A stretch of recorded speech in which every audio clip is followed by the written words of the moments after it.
Hello प्यारे दोस्तों, आप सभी का हार्दिक स्वागत, अभिनंदन। आज हम एक शॉर्ट वीडियो के द्वारा आपको समझाने का प्रयास करेंगे कि वाच्य किसे कहते हैं और वाच्य संबंधी प्रश्न आपके एग्जाम में किस प्रकार के बनते हैं और उसको अपन को किस प्रकार से पहचानना है। विभिन्न शॉर्ट ट्रिक के द्वारा हम आसानी से समझेंगे। तो वाच्य किसे कहते हैं, सबसे पहले देखते हैं वाच्य की परिभाषा क्या होती है। वाच्य की परिभाषा यहाँ पर अपन को देखना है कि क्रिया के जिस रूप से ये पता चलता है कि वाक्य में कर्ता कर्म या क्रिया में किसकी प्रधानता है, उसे वाच्य कहते हैं। अपन को ये देखना है कि वाक्य में कर्ता प्रधान है, क्रिया प्रधान है या भाव कर्ता कर्म या क्रिया में से कौन सबसे ज्यादा प्रधान है, यानी सबसे ज्यादा किसको महत्व दिया जा रहा है, वो वाच्य से पता चलता है। तो यहाँ पर उदाहरण के तौर पर देखते हैं, राम किताब पढ़ता है। अब राम किताब पढ़ता है, यहाँ पर जो है राम को प्रधानता दी गई है, राम को प्रधानता दी गई है, अब इस कर्ता को प्रधानता दी गई है। किताब राम के द्वारा पढ़ी जाती है, तो इस उदाहरण के अंदर जो है क्रम को प्रधानता दी गई है। ठीक है ना, राम के द्वारा किताब पढ़ी जा रही है, तो यहाँ पर जो है क्रम को प्रधानता दी गई है, दूसरे में क्रिया को जो कर्ता को प्रधानता दी गई है।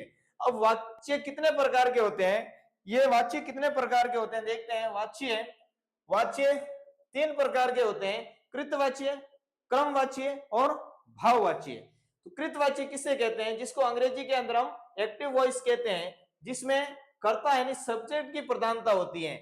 ये मैंने पहले भी बताया था, जिसमें कर्ता की प्रधानता होती है वहां पर हमेशा कृतवाच्य होता है। जैसे उदाहरण, राम किताब पढ़ता है, यहाँ पर राम कर्ता है, इस वाक्य के अंदर राम कर्ता की प्रधानता है, अतः यह वाक्य कृतवाच्य हो जाएगा।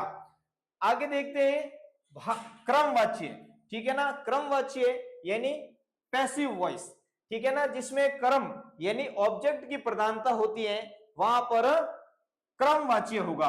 उदाहरण के तौर पर, किताब राम के द्वारा पढ़ी जा रही है, तो यहाँ पर राम इसमें के द्वारा यानी जो राम के द्वारा अर्थात राम है वो क्रमवाच्य है, तो यहाँ पर किताब को प्रधानता दी जाए। किताब इसमें क्या है, कर्म है, क्या है, कर्म है, तो यहाँ पर जो है कर्म को ज्यादा प्रधानता दी जा रही है, न कि कर्ता को। राम कर्ता है तो कर्ता को प्रधानता नहीं दे करके यहाँ पर किताब को ज्यादा प्रधानता दी गई है, अर्थात कर्म को ज्यादा प्रधानता दी गई है।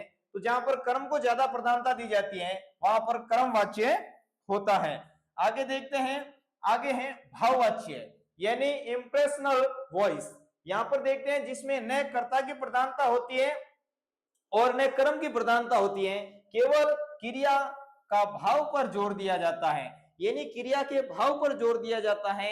इसमें न कर्म की प्रधानता होती है और न कर्ता की प्रधानता होती है। उदाहरण के तौर पर देखते हैं, यहां पढ़ा जाता है, मुझसे चला नहीं जाता है। यहां पर चलना और पढ़ना यह है भाववाच्य, अर्थात भाव को ज्यादा प्रधानता दी जा रही है, न कि कर्ता और कर्म को प्रधानता दी जा रही है।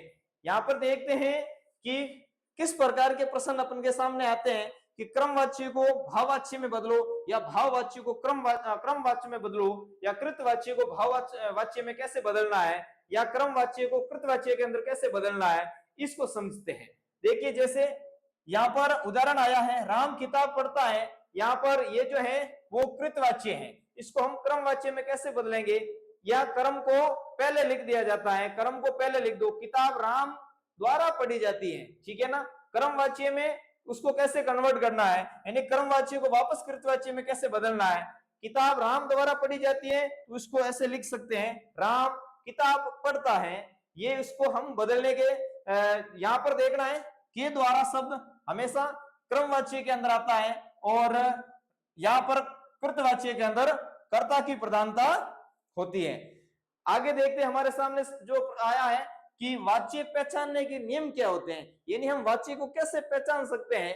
तो देखिए, कृत वाच्य में कर्ता सब्जेक्ट पहले आता है, सब्जेक्ट यानी कर्ता पहले आता है, वहां पर होता है कृतवाच्य।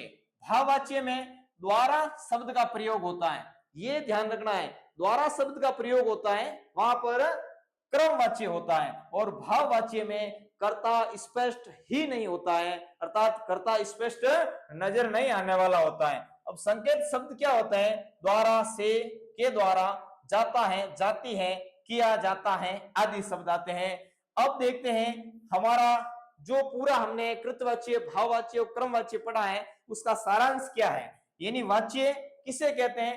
कर्ता, कर्म और क्रिया की प्रधानता जहां पर होती है वहां पर उसको हम वाच्य कहते हैं। वाच्य तीन प्रकार के होते हैं, कृतवाच्य, क्रमवाच्य और भाववाच्य। वाच्य परिवर्तन भी किया जा सकता है, अर्थात क्रमवाच्य को भाववाच्य बदल सकते हैं और जो है कृतवाच्य को क्रमवाचक और क्रमवाच्य को कृतवाचक भी बनाया जा सकता है। तो ये शॉर्ट वीडियो आपको कैसा लगा? शॉर्ट वीडियो के द्वारा हम समझाने का प्रयास हमने किया है कि वाच्य किसे कहते हैं और इसके कितने प्रकार के जो भेद होते हैं। ऐसे प्रश्न आपके सामने एग्जाम के अंदर अच्छी तरीके से पूछे जाते हैं। तो आपको ये वीडियो ठीक लगा होगा, कमेंट बॉक्स में आप जरूर जवाब देना। धन्यवाद।